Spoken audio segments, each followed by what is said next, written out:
자, 오늘 첫 소식, 금요일에 떠나는 예술 산책이죠. 문화나들이 함께합니다. 장상희 리포터 어서 오세요. 네, 안녕하세요. 어서 오세요. 오늘은 역사 이야기를 살짝 시작을 해볼까 하는데요. 최근에 이 백제의 중흥을 이끈 제25대 무령왕의 표준영정이 제작됐다는 사실 혹시 들으셨나요? 네, 들었죠. 뉴스로 접했어요. 예. 맞아요. 세밀한 고증과 심의를 거쳐서 3여여 동안의 노력 끝에 제작이 완료됐죠. 맞습니다. 그렇습니다. 그런데 이 표준영정이 어떻게 지정이 되고 제작이 되는지 아는 분들은 사실 많지가 않을 텐데요. 이 전시를 보신다면 표준영정에 대해서 아주 쉽게 이해를 할 수 있을 것 같습니다. 화면으로 만나보시죠.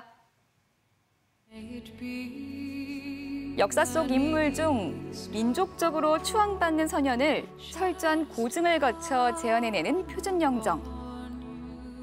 인물의 인품과 개성까지 담아야 하는 작업으로 능숙한 화가에게도 어렵고 긴장되는 일인데요.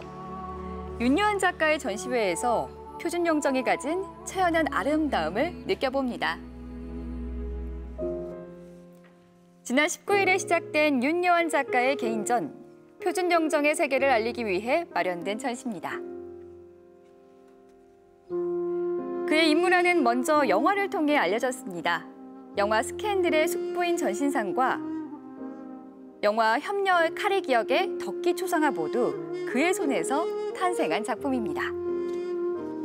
아, 기억이 납니다. 그 영화 속에서 봤던 초상화가 윤여한 작가의 작품이었군요. 네, 알고 나니까 좀 더 친근하게 느껴지죠? 네. 이번에 굉장히 특별한 전시회가 진행 중인데요. 이번 전시회를 준비한 이유도 궁금하고 윤여한 작가님에 대해서도 궁금합니다. 윤여한 작가는 많은 분들이 알고 계시다시피 동물 작가로 많이 알려져 있죠. 다양한 작품을 하고 있지만 그 중에서도 영정이라는 거를 현대적으로 좀 재해석해서 굉장히 과학적으로 그림을 그리고 있다는 거, 그 방법까지 한번 보여드리려고 기획을 하게 됐고요. 대한민국 국전과 중앙미술대전에서 수상을 하며 실력을 인정받은 윤여한 작가는 염소 표현에 있어 초상화의 독특한 전신화법을 구사하는 4세계 염소 작가로 이름을 알렸고요. 나아가 국가 표준영정을 제작하는 등 인물화에도 독보적인 영역을 구축했습니다.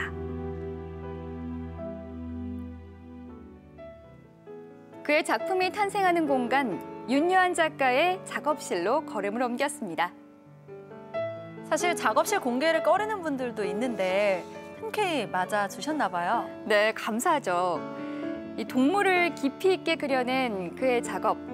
최근 수탉이나 양으로 동물의 범위를 넓혔지만 동물 시리즈의 시작은 염소였습니다. 그동안 염소를 소재로 작업을 많이 해오셨잖아요. 네. 언제부터 그리게 되신 건지, 그리고 어떤 매력에 빠져서 지금까지 작업을 이어오게 되신 건가요? 보통 화가들은 어린 시절에 받은 인상이 평생 가거든요. 마찬가지로 저도 어린 시절 그 고향 언덕에서 만난 까만 염소의 그 눈빛에 매료가 돼가지고 그 염소를 그리기 시작해서 그 염소의 눈을 보면은 이 세상을 바라보지 않고 다른 세상을 보는 것 같은 느낌 때문에 그 제 인생의 화두인 철학적인 사유를 염소를 통해서 풀어오고 있죠. 동물 작품에서 인물화까지 그가 주로 활용하는 표현 기법은 3가지입니다. 먼저 점과 선으로 피부 질감을 생생하게 그려낸 용리 문법. 그리고 비단 뒷면에 색을 칠해 은은한 느낌이 앞으로 배어나오게 만드는 배채법이 있습니다. 마지막으로 예리한 선을 여러 겹 쌓아 올려 사람의 머릿결과 동물의 털에 깊이감을 주는 적선법을 개발해 적용하고 있습니다.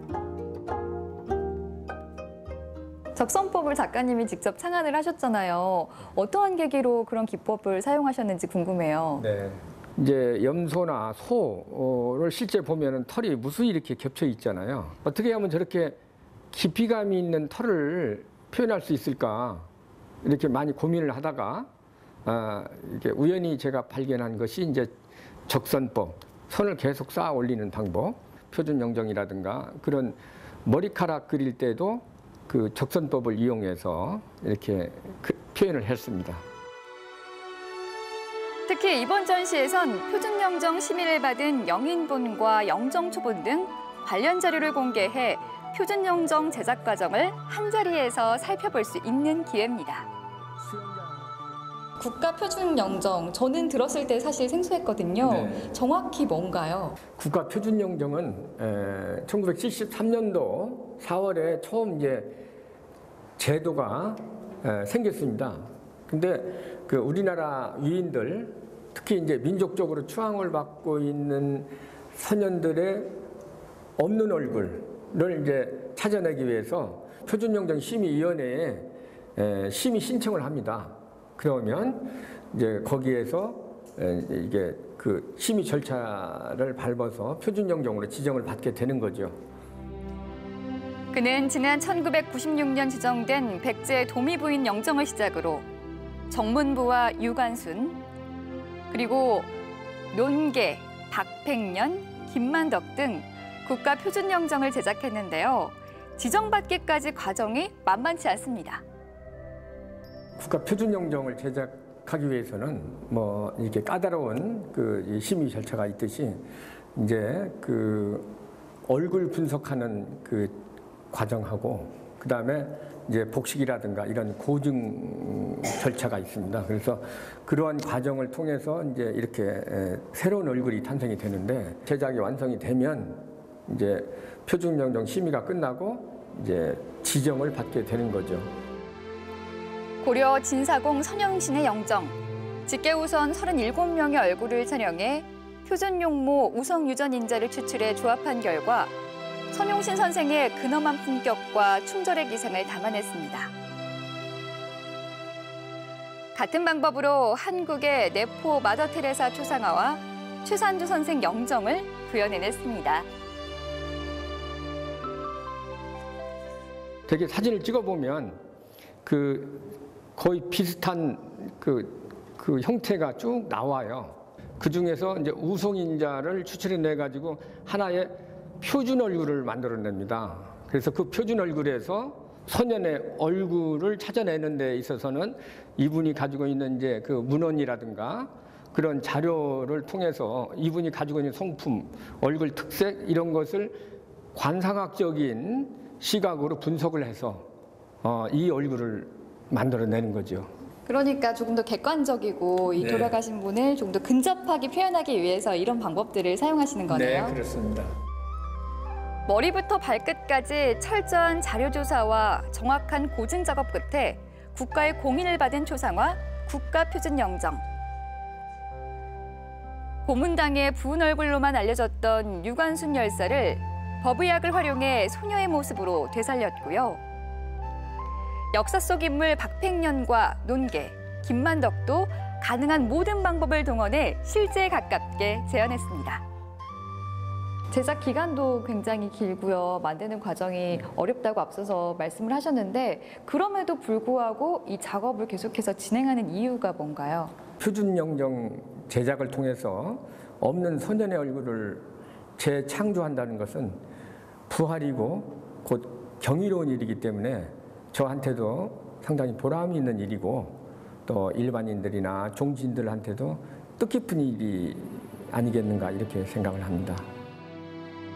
네, 뭐 흘러 넘치는 기품하며 살아있는 눈빛과 피부결, 입술 선까지 실존 인물을 보는 느낌입니다. 맞아요. 이 그림 속을 걸어 나올 것만 같죠.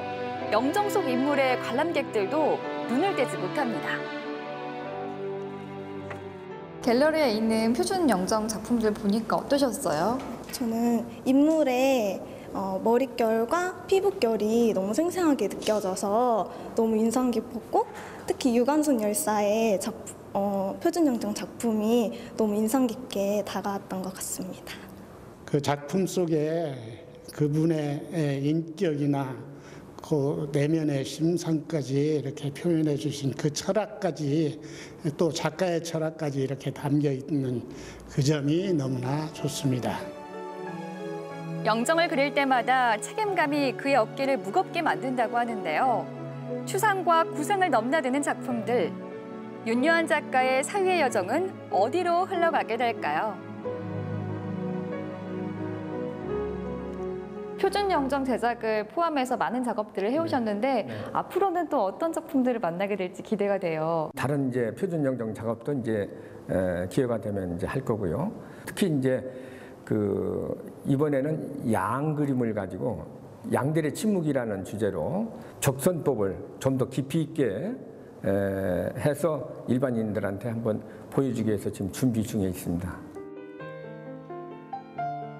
정교하고 섬세한 묘사, 자신만의 독창적인 표현 기법을 활용해 대상의 영혼을 불어넣는 작가 윤여환. 여러 겹의 선을 쌓아 그려낸 적선법처럼 그의 내공도 더 깊어지고 있습니다.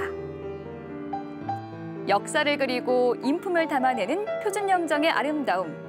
여러분도 느껴보시기 바랍니다. 네, 자료 조사도 그렇고요. 역사적 고증 과정도 쉽지 않을 것 같다라는 생각이 듭니다. 정말로 이 작업에 대한 애정이 있기 때문에 수년간 이 작업에 매달릴 수 있었던 거 아닐까 싶어요. 네, 맞아요. 윤여한 작가도 그 인물이 살았던 복식 그리고 또 화장법 등을 따로 연구해서 그 검증 과정을 철저하게 하고 있는데요. 그만큼 세심한 관찰력 그리고 애정이 있어야지 가능한 일이 아닐까 싶습니다.